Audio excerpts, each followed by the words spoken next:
But if you have in your head, this is going to be my 4-hour work week, it will be only after you've gotten into the atmosphere. So in the beginning, plan on putting in time. And I know a lot of people get into this and they've already got a job. And they're like, okay, I can only do this at nights and weekends. Then do it at nights and weekends. Do not put it off. Don't say, I'm tired. Really, maybe your dreams are worth it, and make sure that you constantly devote that time, because it is so easy to get stuck back in old habits, to get, I won't even say comfortable in your job, because you're not. You hate it in most cases.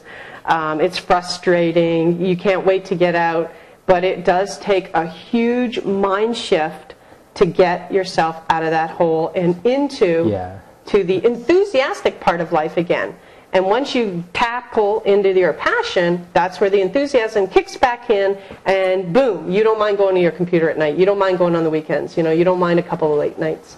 Yeah, one of my mentors had this really interesting saying of, I know you don't want to say people are comfortable at their jobs, because most people, I think, statistics said 74% of all workers are thinking about leaving their job when they're working. Yeah. And one of my mentors actually had this saying about people are so used to being comfortably uncomfortable. Yeah, that's right. You're being in a comfort zone, being uncomfortable because you're lazy. You don't want to get out of that uncomfortable comfort zone. Yeah. Which is one of the biggest pitfalls that most people experience in their lifetime.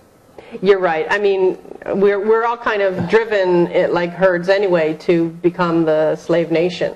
It really takes a lot to break your mindset out of that and say, hey, I don't have to be doing this. And I think right now we are in an age of awakening, particularly if you'll notice the youth. They're all on the computer kind of already. They're blogging. 15-year-olds are becoming millionaires. They're setting up eBay. They're doing all sorts of things. They're becoming entrepreneurs. They're realizing that they don't have to go the traditional route anymore. Certainly that's the route I'm trying to get my kids to go.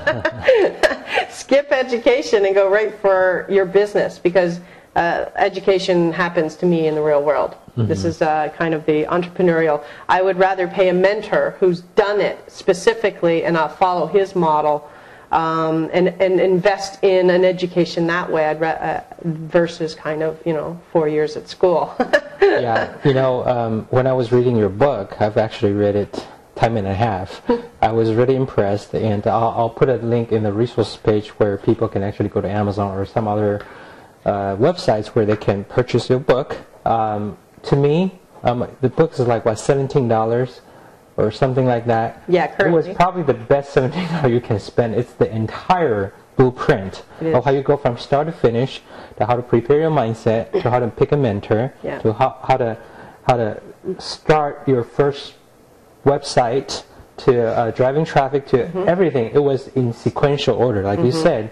I was thoroughly impressed, and I'm basically coaching myself, and I was thinking about taking your book and follow the blueprint and go, that's how I can teach my students, because it's so clear. Yeah.